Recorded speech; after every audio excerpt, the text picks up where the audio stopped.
coal mine wasn't far now.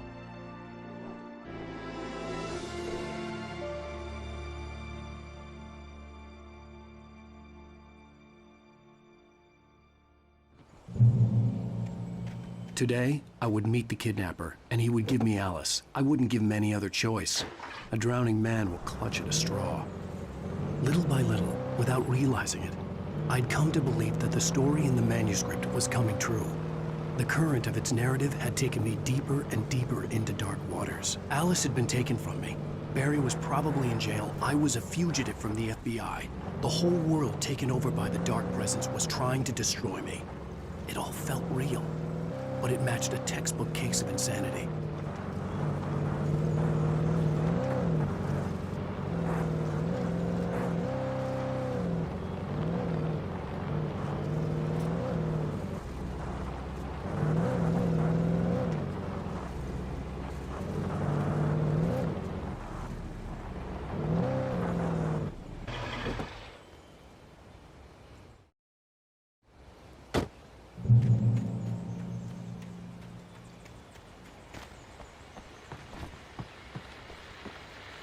This is Pat Main, and you're listening to KBF-FM. Folks, I want to apologize for kind of abandoning you to that looping music track last night, but I was detained. You see, I encountered a big-shot G-man with an itchy trigger finger who could use a lesson in manners and a boot in the ass, not necessarily in that order either.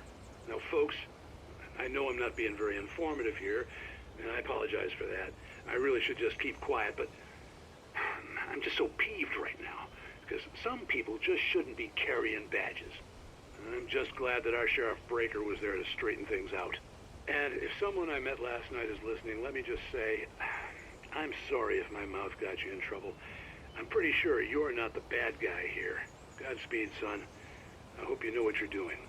Now, on a lighter note, I'll be talking to Dr. Nelson all morning. But first, a little music.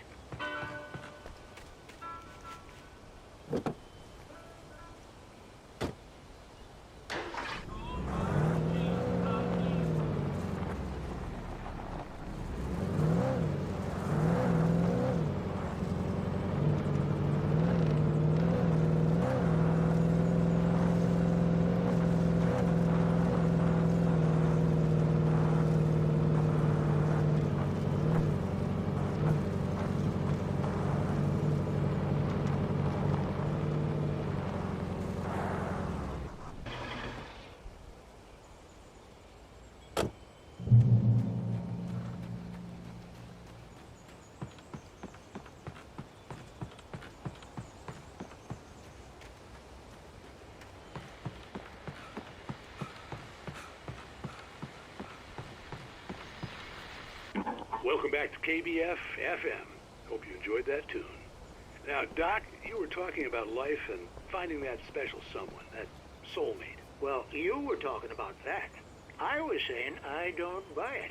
Well, see, to me, that's strange, because I always pegged you as a hopeless romantic. You got me there, Pat. But I think love's where you look for it. And you need to do a lot of looking, sure. But the idea that there's that one special person out there for you, and if you miss that chance, it's gone forever, and you're forever incomplete. I mean, isn't that depressing? Or, heck, childish even? There's plenty of fish in the sea. And apparently a fisherman has a fishing analogy for everything, but what you're saying, isn't that a little harsh? Well, no. What I am saying is that your potential for finding that connection isn't limited to what's essentially a chance encounter. How is that harsh? Yeah, well, I guess that's a nice thought, but let me say something personal here. Okay. Now, well, I don't disagree with you exactly, but I can't really fit that together with what I feel, what I felt for someone, because she was the one. She was. And I let her drift away from me. Maybe I didn't put in the work, I don't know, but well, since then, and it was a long time ago, but since then there hasn't been anyone, not like her. And I'm not saying I dwell on her or haven't moved on. I like my life. I'm not living in the past, but I do miss the way she completed me. You can't argue with the heart, Pat. I'm sorry, folks. I had kind of a scary experience last night, and let's just say it's shaken a few things loose.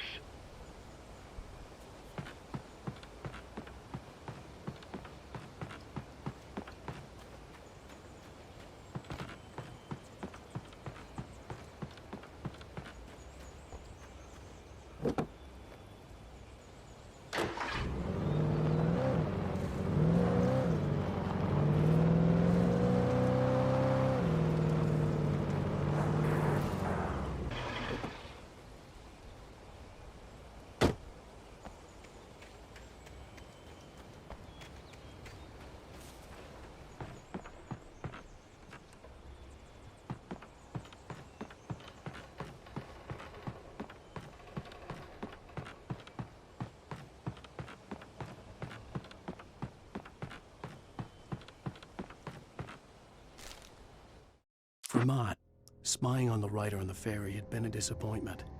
His boss had made Wake out to be something special, but Mott hadn't been impressed. He'd gotten a good long look at the wife, though, and he liked what he saw. Mott had fantasized about goading Wake into a fight, but it hadn't happened.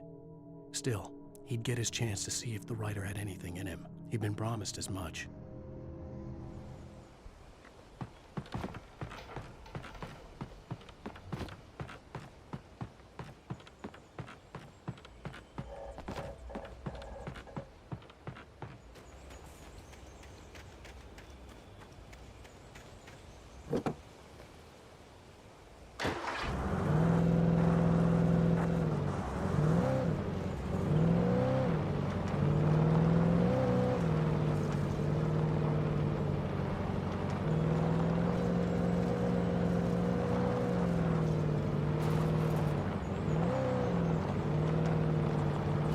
I was early. I was supposed to meet the kidnapper at noon in the main building. The coal mine was quiet. It was a museum now.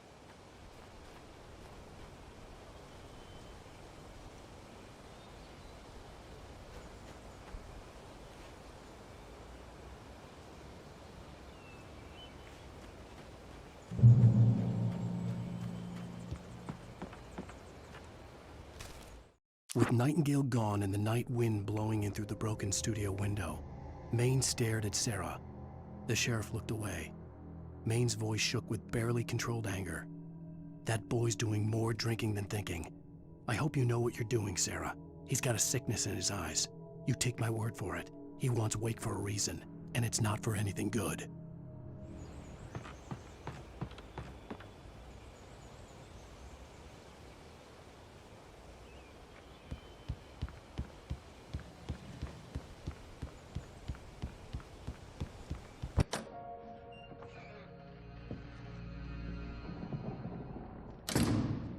I didn't want to go outside. Cops had to be looking for me. The noon sun turned the place into a sauna. The day dragged on. Different scenarios ran through my mind. Ways of how I'd torture the kidnapper to get Alice back. Or the different horrible things he could have done to her. I imagined her dead. I had no way of knowing she was still alive. It was killing me. I was running on blind hope. It was all a waste of time. The bastard never showed up.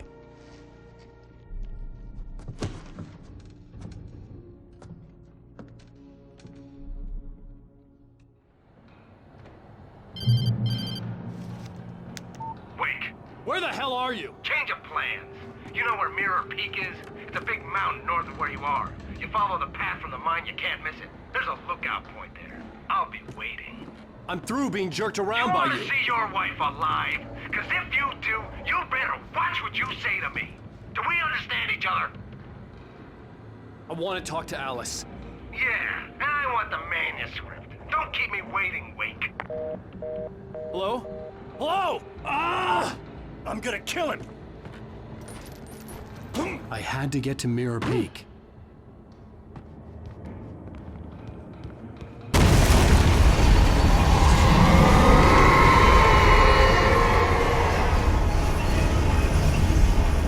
It was close, maybe closer than ever before.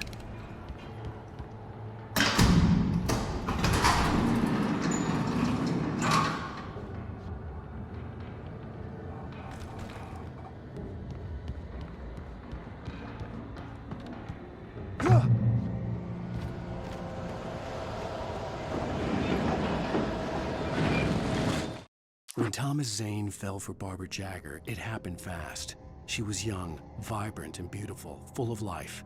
He had never been a very happy man, and without any seeming effort, she had changed all that. Zane felt good for the first time in his life. Everything she did was another piece of a jigsaw puzzle he hadn't even known he'd been missing. And best of all, she made the words flow, strong and sharp. She was his muse.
What the hell?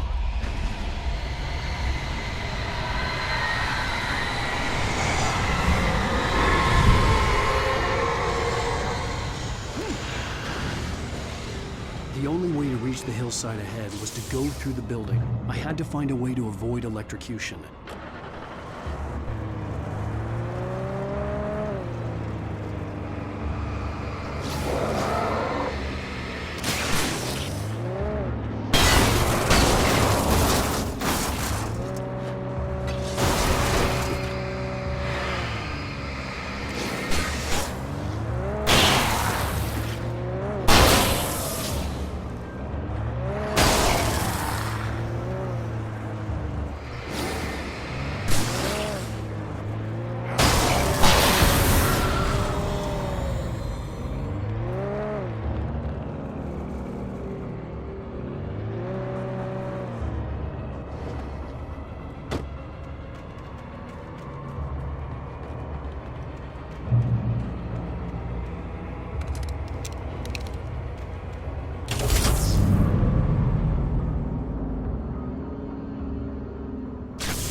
Some of the taken retained echoes of their former selves, but these were just the nerve twitches of a dead thing. Nothing remained but a shell covered and filled with darkness. In most cases, these puppets were enough for the purposes of the dark presence. But for anything more elaborate, as with the writer, it was different. It needed his mind. And so rather than taking him over completely, it merely touched him.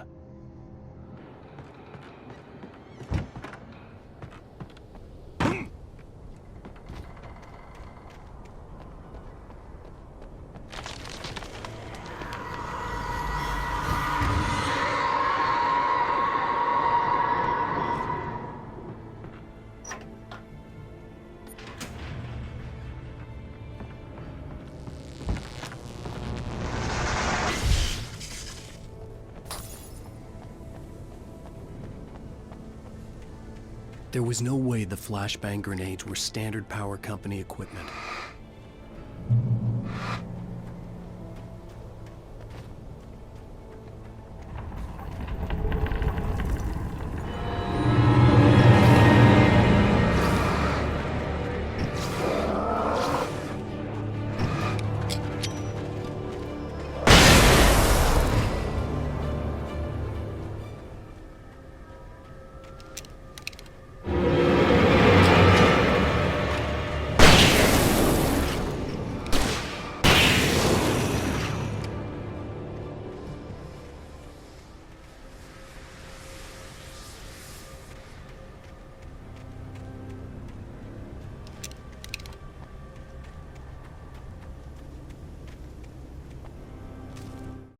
I stared through the bars of the jail cell. Barry stood behind me, swaying on his feet, looking as ill as I felt. Agent Nightingale stood on the other side of the bars with Sheriff Breaker. Nightingale had a stack of manuscript pages in his hand. He seemed unhinged as he gloated. "Well, I've got you now, Raymond Chandler. It's all here, all the evidence, including conspiracy to murder a federal agent."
I had no real plan.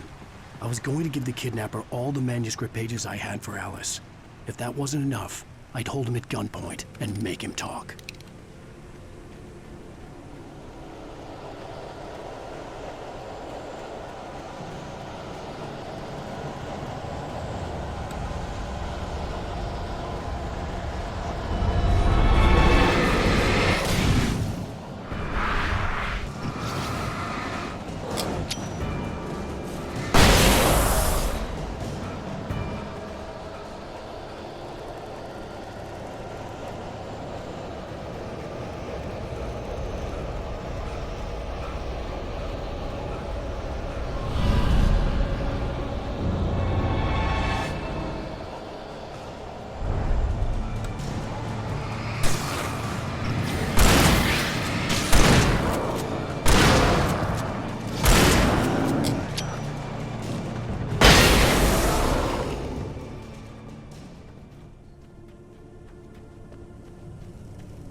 The dark presence was moving ahead of me in the same direction I was going. A cold feeling settled itself in the pit of my stomach.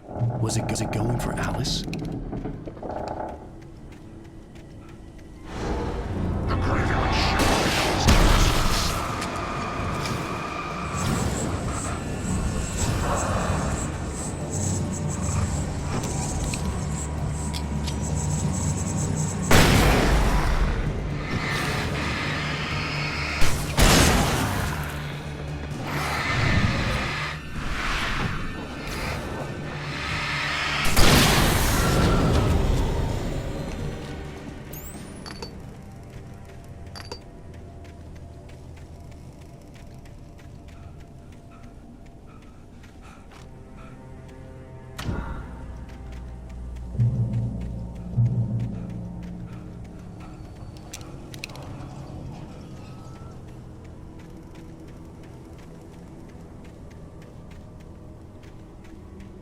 The place was dead, a ghost town.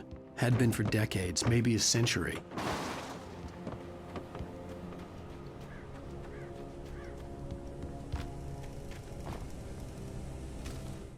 I lifted the page in front of my eyes and read it. In it, I lifted the page in front of my eyes and read it.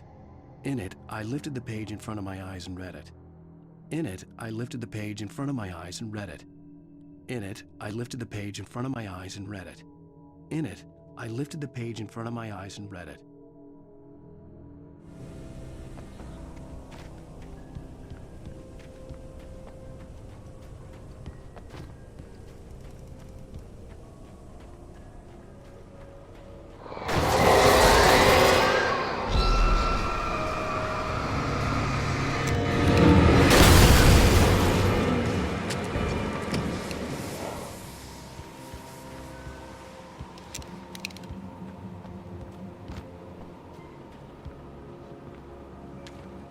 Things were never as simple in real life as in fiction. I had lost count of the times I had wished there'd be a clear reason for my writer's block. Something to fight, something to lash out on. There wasn't. I was filled with doubt. I was nothing like the hero in my books. Alex Casey had gone through his life with single-minded determination, never wavering from his goal. Even now, I was angry at myself, angry at Alice, angry at Barry.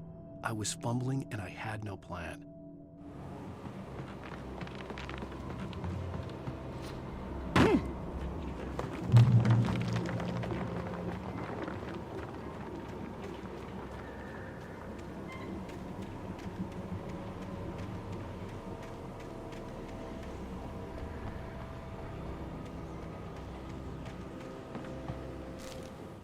Doc sat down heavily. He examined Barry and Rose. Barry was already recovering. Rose was another story. She was conscious, but she was barely present, almost delirious, disturbed, touched in the head, they used to say. It wasn't the first time Doc had seen someone in such a state, but it had been over 30 years. Doc poured himself a stiff drink. He hadn't forgotten a thing.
Anything outside of writing is a struggle.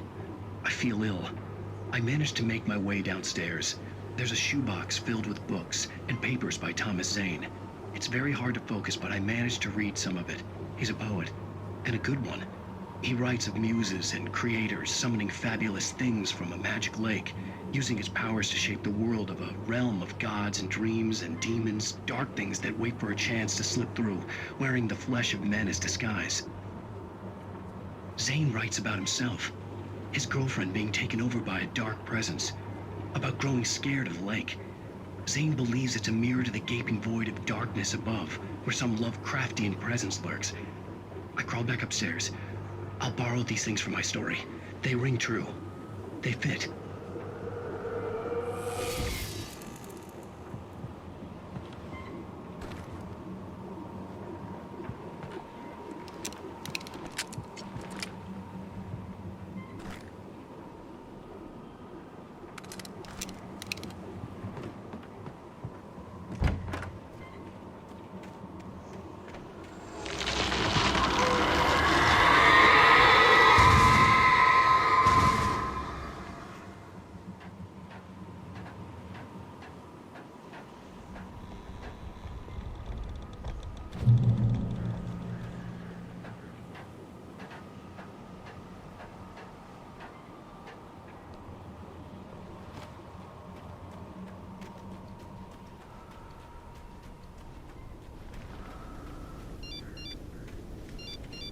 The kidnapper had sent me a text.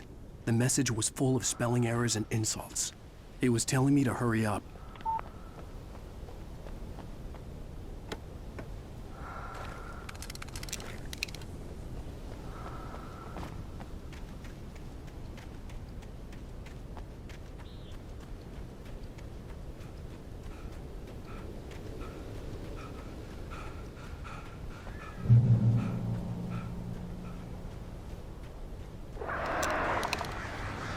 Birds.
Without warning, the headache stabbed at my brain.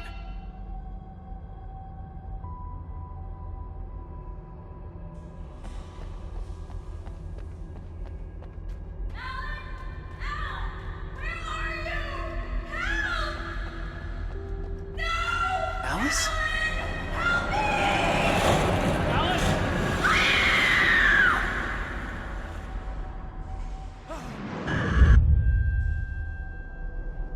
I'm losing it. I gotta get out of here. The hunters were big, thick-set men, confident and at home in the woods.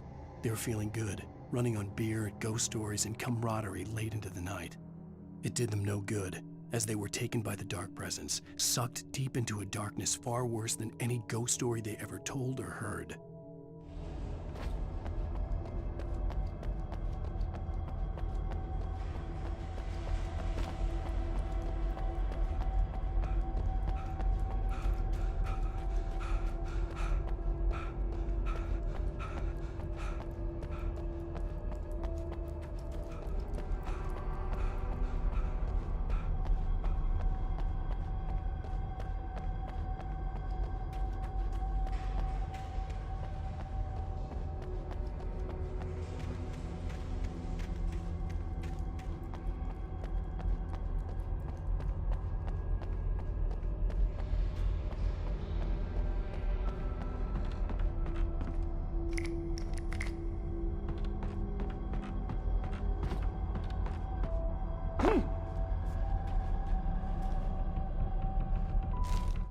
Even behind the closed doors and curtains of his grimy room at the Majestic, the local motel, Nightingale could feel the locals' eyes on him, the unrelenting pressure of their judgment.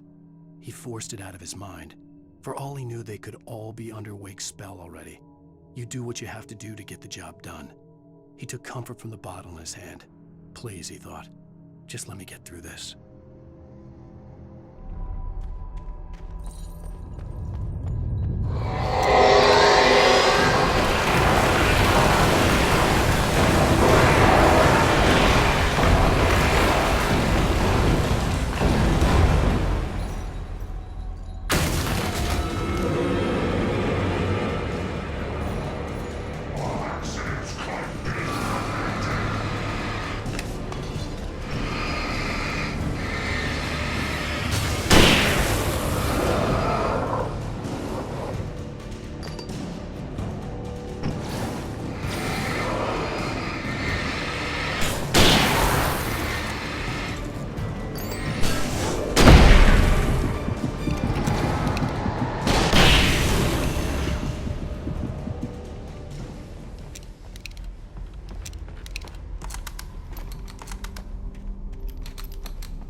I'd have to make my way up this mine shaft in order to go on.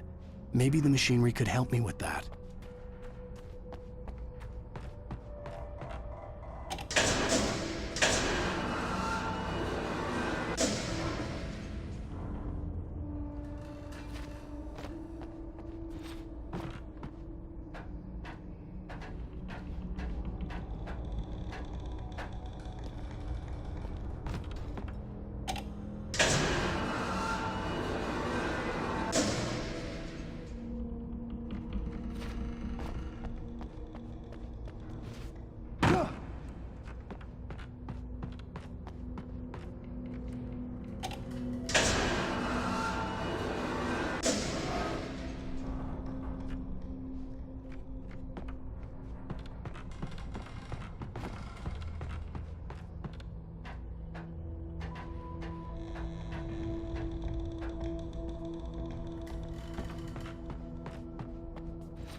Lightning flashed behind the windows of Cauldron Lake Lodge. Tor Anderson laughed and held the steel hammer above his head. Nurse Sinclair was trying to calm him down without success. Tor grinned madly and shouted, "My hammer's up. Here's a friendly poke from Molnir, wench." He brought the hammer down with all his might on Sinclair's head. "We're on a comeback tour, baby."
Mott had checked all of Stucky's rental cabins.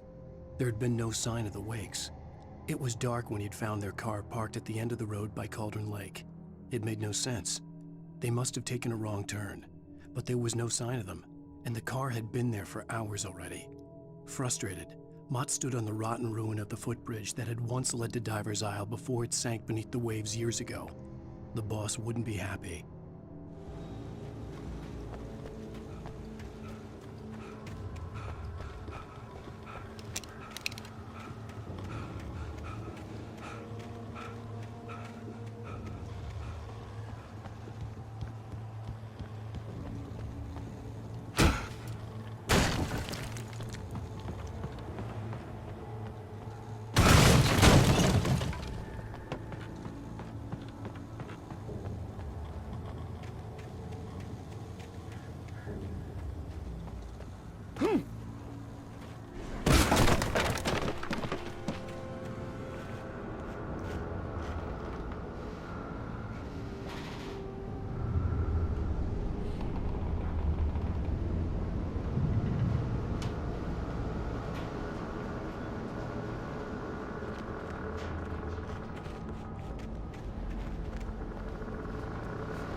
I could see Cauldron Lake. I thought I could make out the spot where the island and the cabin had been. There was a light near it. It had to be a boat.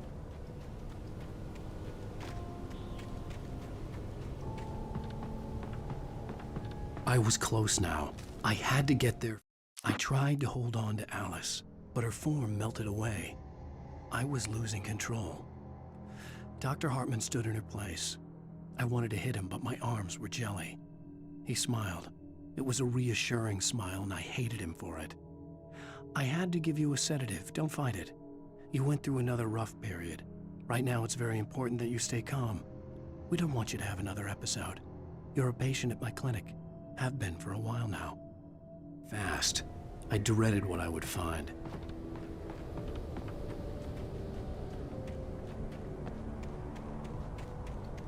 Wait! Are you? Wait! Hey, I'm here! I'm coming! No! Get away! Sorry. Please, it's late. The boss didn't know who he was messing with. I didn't know. I swear, I didn't know. We don't have a wife. We don't know where she is. She's probably drowned. We just said we had her to make a play ball. You see? They got him writing for us. Please. Please. Oh. I'm sorry. Please don't hurt